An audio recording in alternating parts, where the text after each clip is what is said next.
The forest did not welcome Siddhartha. It did not reject him either. It simply existed. Dark, indifferent, alive. As the city faded behind him, the sounds of civilization dissolved into something older. Leaves brushing against one another, insects calling through the night, the distant cry of unseen animals. With every step, the world felt closer and harsher. Siddhartha walked until his legs ached, and his breath grew shallow. The ground was uneven. Roots caught his feet. Branches scratched his skin. This body, once protected by silk and servants, now felt fragile, exposed, unfamiliar, real. For the first time in his life, discomfort was not an idea. It was sensation. Cold crept slowly into his bones as the night deepened, not suddenly, not violently, but patiently. Hunger stirred quietly in his stomach, a dull ache rather than a cry. Fear appeared, not dramatic, not overwhelming, but honest.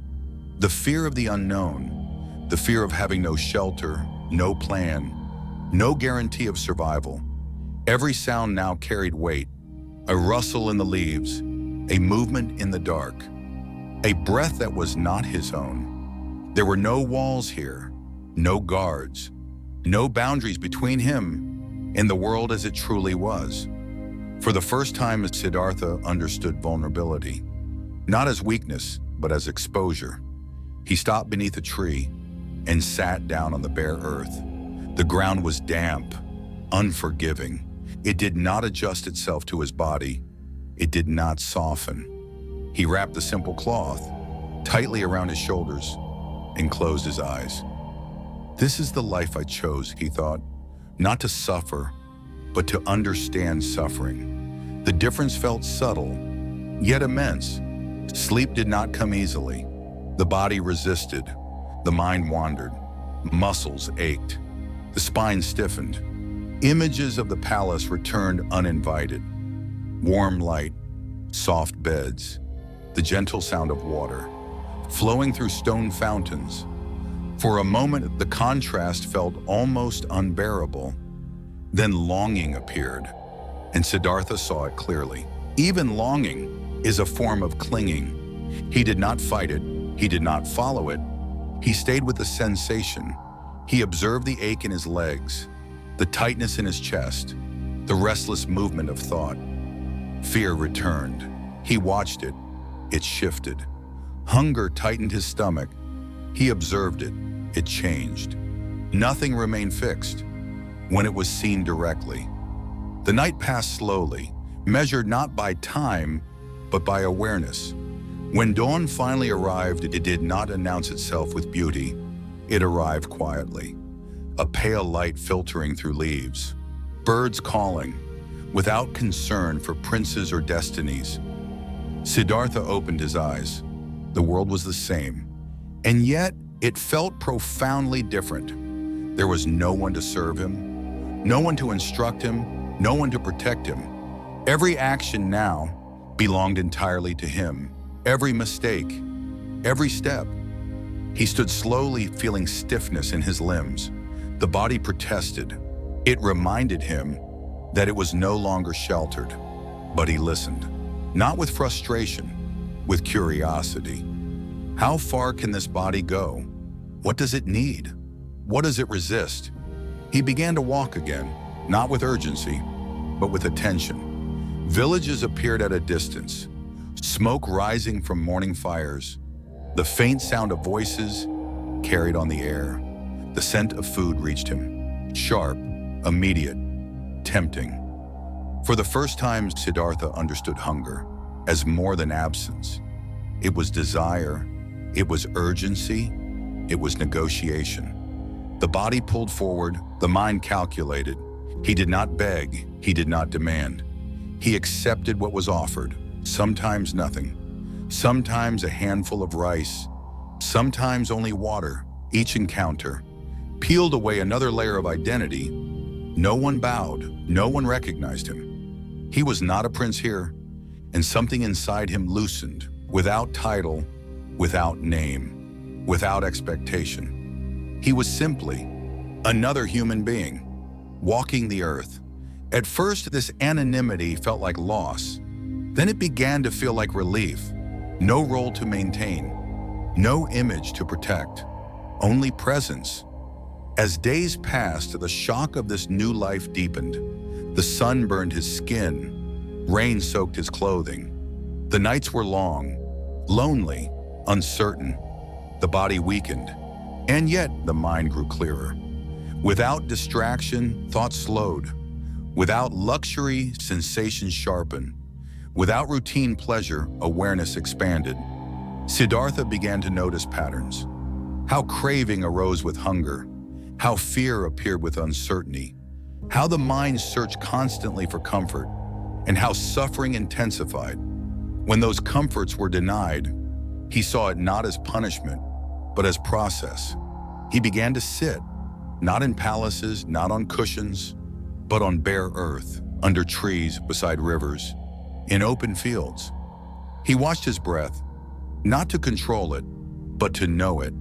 Inhale and existing, exhale, releasing. Thoughts came. He did not follow them. He watched them dissolve. Some days were filled with doubt. What if there is no answer? What if this path leads only to pain? But even doubt became an object of observation. Something that arose, something that passed. Nothing stayed. Slowly, very slowly, Siddhartha began to understand something essential.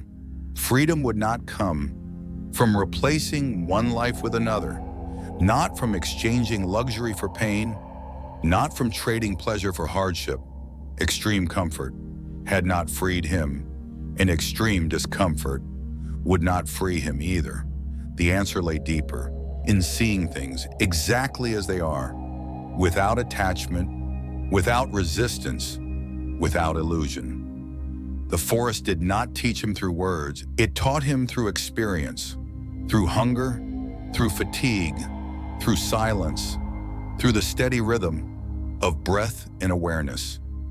The prince had vanished completely now. There was no return, no role to reclaim. Only a man walking forward, guided not by certainty but by honesty. Years of wandering still lay ahead. Teachers to meet, mistakes to make, extremes to endure. But the foundation had been laid. The great renunciation was no longer a moment. It was a way of living. Siddhartha Gautama walked deeper into the world, not as a ruler, not as a rebel, but as a seeker. And with every step away from the palace, he moved closer to the truth. That would one day change everything.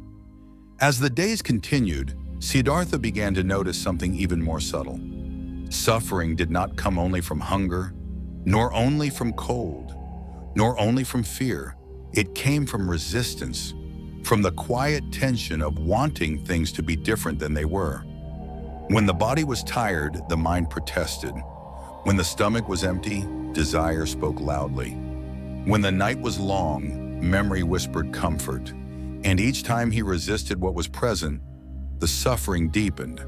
Not because the pain increased, but because the mind fought reality. This realization unsettled him, because it meant suffering was not imposed from the outside. It was created within. One afternoon, as he walked beneath the open sky, Siddhartha stopped suddenly. The sun was high, his throat was dry, his steps were slow. He noticed the thought arise, I should not feel this way. And immediately after it, another. This should be easier by now. He watched these thoughts closely, and something became clear. The pain itself was simple. The resistance was complex. When he stopped arguing with the moment, the pain remained, but the suffering softened. This was not a philosophy. It was direct experience. When hunger was met with awareness instead of complaint, it became sensation. When fatigue was met with curiosity instead of judgment, it became information. Even fear, when observed without escape, lost its authority. It still appeared, but it no longer ruled. Siddhartha began to understand why comfort had failed him. Comfort dulls awareness. Luxury distracts observation. And yet he also sensed that extreme hardship was not the answer. Suffering was not a teacher by itself. Awareness was. Pain could open the door, but only understanding could walk through it. At night, lying beneath the open sky, Siddhartha watched the stars. They did not care who he had been. They did not reward effort. They did not respond to desire. They simply were. And in their silence, he felt something unfamiliar. Acceptance. Not resignation, not defeat, but alignment. The world did not need to change. For clarity to arise, he needed to change the way he met it. Slowly, a quiet discipline began to form. Not rules and not vows, but attention.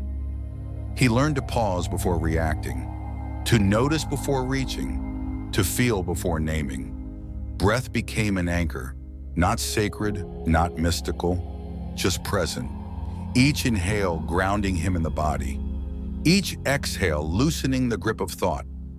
Some days were harder than others. Some nights were filled with doubt, but something irreversible had begun. Siddhartha was no longer seeking escape. He was seeking understanding, and with each step taken in awareness rather than avoidance, the path ahead, though still unseen, felt real, not promised, but honest.